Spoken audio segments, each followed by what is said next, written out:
Hello and welcome to Enchantment of Eternity's top 10 shows of the year of 2021. In this video I will count down my favorite shows, my 10 favorite shows of 2021.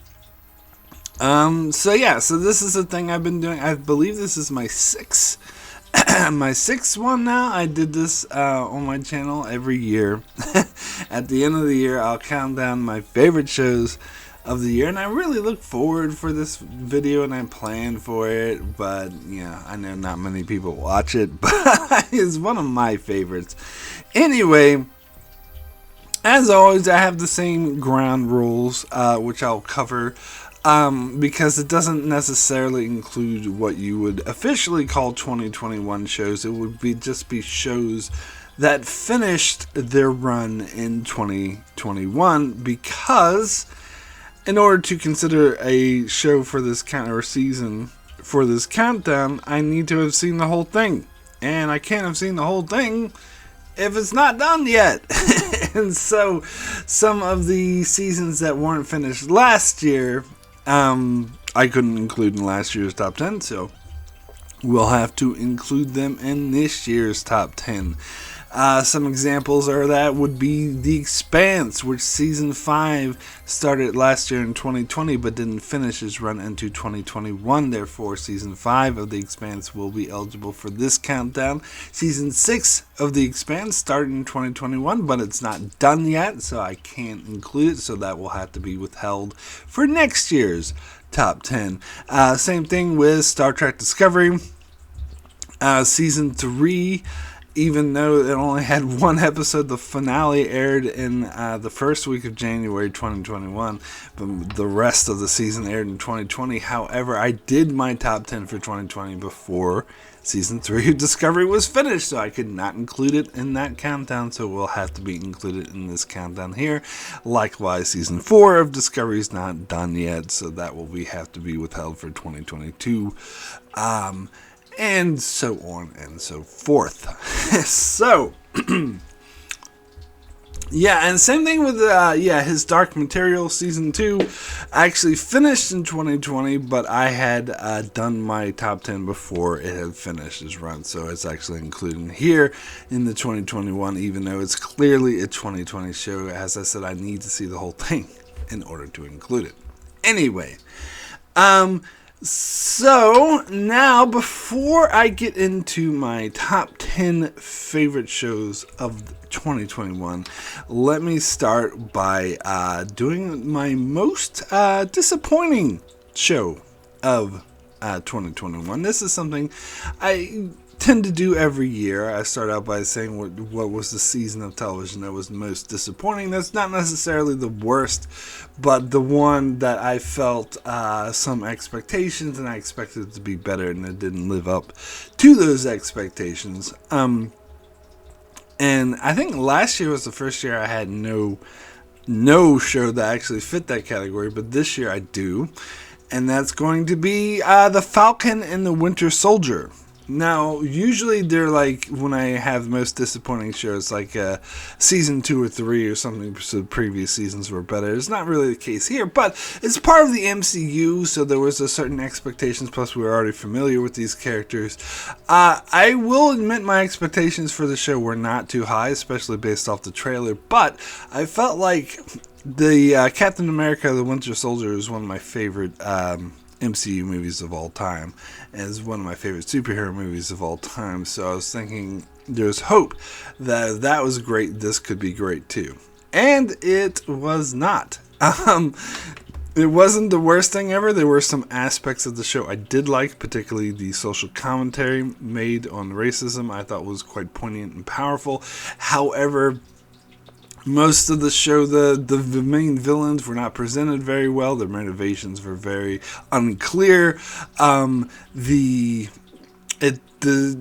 show itself tended to meander and drag with a lot of pointless storylines that didn't really seem to do much in character building or plot development. And it ended with what I would consider the most unrealistic scene in the MCU. The MCU, of course, has wizards and people with superpowers, and technology is actually centuries advanced in what we have right now. And yet, the most unrealistic scene, I think, that in the whole MCU is when the Falcon gave a big, huge speech about how we should appreciate these terrorists, and all the senators and all the partisans were like, "Oh yeah, I totally agree." That was the most unrealistic thing that ever happened in the MCU. But anyway, so this decidedly, and also I didn't buy the whole show was based on the camaraderie between the Falcon and Winter Soldier, which I didn't think worked, and I didn't particularly buy it. So this was my most disappointing show of 2021.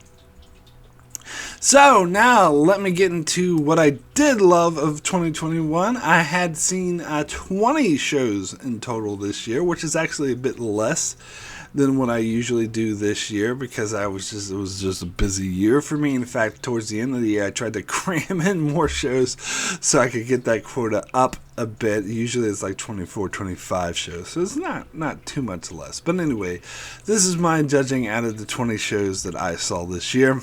And before I get into my top 10, I will start with a few honorable mentions. First honorable mention I want to talk about, didn't quite make my top 10. Star Trek Discovery Season 3. This was a really game changer for the show. It's they traveled 900 years in the future, and they presented this post anything that we've seen in Star Trek before. So this is set way in the future, and it was interesting seeing this different timeline and new characters they introduced, such as Book and Adira, added to the show. Next honorable mention I'll say was Why the Last Man, Season 1, and it does turn out this will maybe the only season, since the show was canceled before the season even finished airing, but it was still a very interesting season. It was a great setup in the post-apocalyptic world where all the men in the world disappeared except for one, and it was very interesting character developments. I was really attached to the characters and the story involved. And final honorable mention I want to mention is Hawkeye Season 1. Unlike Winter Soldier, I did really appreciate the camaraderie and the chemistry between the two main characters of Clint Barton and Kate Bishop. I think that was the heart of the show. I think Haley Steinfeld did an amazing job as Kate Bishop. This show was a bit overbloated with too many plot lines, but it was still a really enjoyable show, mainly because of the chemistry between those two, and also brought back a character we hadn't seen in a while from a Marvel Netflix show. So that, of course, I loved as well. So so Hawkeye Season 1. Now, let me get into my top 10 shows of 2021, starting with my number 10. Hannah Season 3. Now, Hannah has made my top 10 every year, but usually it's much higher, at least 6 or 5 or something. So I do think that Season 3 is it's my least favorite season of the show, but it was still good. Like, I still love this character. I love the actress. I love the way she plays her. It's great jumping back into this world. I think it didn't have that emotional oomph for me that the first two seasons did. They tried to have a romance with Hannah having a romance with this guy who had a daughter, and they tried to, and I didn't think it was as strong, but I still appreciated it. Like, I still thought it was a strong romance, and I thought the show maybe could have ended a bit better, but it was still as suspenseful as Hannah always is. It's still great seeing this character again, so did really enjoy Hannah Season 3. So next we get into my number 9, which is Dr. Death, a show that Peacock tricked me into subscribing for just 1 month, just so I could watch this show. It starred the dude who played Peter Bishop on Fringe. He did a great job as a doctor who is very arrogant and has no skills and very incompetent. Ended up, and actually they hint that there's motivation, that he's kind of a serial killer, and so he was purposely botching surgeries and allowing people to get even worse injuries and sometimes die. And then it also features Christian Slater and Alec Baldwin as doctors trying to put a stop to this doctor and trying to make sure that he never practices medicine again, and further that he gets convicted of the crimes that he committed. And of course, Christian Slater does a great run playing the character very much like Mr. Robot, which I enjoyed seeing. So yes, that was a great show too. So now we'll get into my number 8, Squid Game Season 1. Now, I know a lot of people would have this in their top 3, and so I didn't think this show was that amazing or that great, but I still did really enjoy it. I still thought it was a solid show that had me interested throughout. The characters were really well developed. It really sucked you into the world, and more of that, it made really poignant, really powerful, really relevant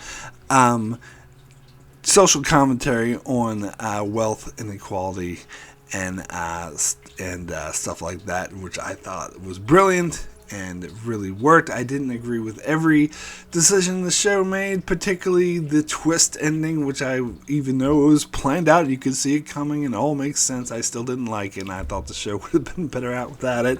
But other than that, it was still a very powerful show. Particularly the episode with the marble game, that was one of the most heart-wrenching hours of television I ever had to sit through in the best possible way. It was just so damn powerful.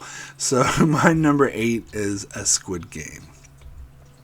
So next we get into my number 7, which is What If Season 1. Now, granted, there's a bit of nostalgia involved here because What If was one of my favorite. I just love the concept of What If. It was one of my favorite comics as a kid, and so it was the Marvel show that I was probably most looking forward to because of that. Now, did it totally live up to my expectations? Not entirely. I think most of the episodes were mediocre. It had a couple of really good ones and a couple of stinkers. Party Thor, I'm looking at you. Zombies, also definitely looking at you. But other than that, it's just so fascinating and interesting to me to see different possibilities of what could have been and what could have happened, and to have the narrative of the watcher through the journey, and the watcher gets involved more in the end of the season. All that stuff I absolutely loved. So I gotta say, What If is my number 7. Coming in at number 6 is Star Trek Lower Decks Season 2. As I said in my review for this season, I'm kind of iffy on which season I prefer, Season 1 or 2. I think they're both equally as good, and in many ways, Season 2 improved on Season 1, but in some ways it stepped back, so it's kind of on par. But I just love, there's some decisions that the season made that I really didn't like, and there were some episodes that felt more like filler, weren't that funny, but I just love jumping into the world of this show. It's just such an enjoyable, pleasant experience for me, especially as a Star Trek fan. And plus, they had some amazingly hilarious moments, particularly calling out some of the flaws in Star Trek and sort of making fun of it. The whole naked time holodeck experience comes to mind, which was absolutely hilarious. And I think this season did a really good job of furthering the character stories involved, particularly Mariner. I think her character became more interesting, as did Boimler's. And I think they treaded a good line with Boimler where it feels like this character could become repetitive, and I think they're doing a good job. So just pardon me while I prank call Armris, but that is my number 6, Star Trek Lower Decks Season 2. So now we'll get into my number 5, which is Wheel of Time Season 1. Now, I have never read the books. I have heard of these books in passing, but I did no research for the show. I didn't read any books. I wanted to come into this show fresh to see if it was good. The previews I was kind of iffy on, the trailers, because it felt like a lot like a Lord of the Rings to me, more so than a Game of Thrones. Everyone's trying to say, oh, it's the next Game of Thrones, but it looked more like Lord of the Rings to me. But watching the show, it earned my respect. It was really, again, the character stories were really well developed. That's what really drove the story forward. Whenever they focus on like the evil looking Trollocs, which I thought looked ridiculous, and the Dark One, or whatever, the concept of the evil one, I felt a bit silly to me. But whenever they focus more on the character stories involving the personal stakes that they felt their role in this grand fantasy epic scenario really worked, was really powerful. And apparently some of the characters they developed even further from the books, such as the Warders, and seeing how their connection to the Aes Sedai worked, was really interesting, powerful stuff. So this, I didn't think this was the bee's knees, as maybe some people would, but I did really enjoy the season. I thought it really worked, for me. Of course, I've never read the book, so I can't speak to the adaptation side of it, but as just a show itself, I think it was much better at character building and world building than a lot of other fantasy shows that I've seen, such as The Witcher or His Dark Materials. I think this is definitely better than those. So that is my number 5, Wheel of Time. So next, we will get into my number 4, which is Loki Season 1. Yes, when I first heard the concept that Loki would get his own show, I had zero interest in it. I was like, really, do we really need a show with Loki? But when the trailers came out and they said it was all going to be about time travel and the time variance and the TVA, I was like, wow, this looks really interesting. And it was even better than what it looked like. It's just the fantastical way they explored like the time variant and the quirky way they were portrayed as like this bureaucracy was a lot of fun. Again, the chemistry between Tom Hiddleston as Loki and Owen Wilson's character was a freaking amazing. I could watch these two batter back and forth forever. And then, of course, they brought in the other character of Sylvia, who was also great. And then the ending was mostly exposition, but it was still mind-blowing and still like really interesting stuff. So I actually loved Loki Season 1. So now we'll get into my number 3 show of 2021, and that's going to be WandaVision. Now, at first I was torn between which show I liked better, WandaVision or Loki Season 1. It was hard for me to tell, but when I went back and rewatched both of them, I found that even though WandaVision had a bit more flaws, such as Ralph Boner or the astrophysicist who went nowhere and stuff like that, I slightly prefer WandaVision because for me that had more heart. Like the heart of the story was the trauma that Wanda was experiencing, and I thought this show did an absolutely phenomenal job of exploring that trauma and putting the audience in the mindset of what it's like to experience the trauma. I mean, she's had a really traumatic life, which they explored greatly in the penultimate episode, from having to watch her parents die, and later having to watch her brother die, and then having to watch her lover die, and how there was just piling on one on another until it exploded. And since she's, someone who can do magic, it exploded in a magical way that actually caused harm to a lot of people, which she did not intend. And the way that they disseminated information, where at first it just seems like a silly sitcom, but then slowly they just creep in more weird stuff until they finally explain what's going on, was brilliant. It was absolutely amazing, and I think the finale of the show, even though they did revert to some of the Marvel tropes of sky beams and big epic fights and hero fighting a different version of themselves, it was still had that emotional impact, especially like when Wanda had to say goodbye to Vision and her children. It definitely brings me to tears every time. So I do think this is the more powerful MCU show. So WandaVision was my number 3.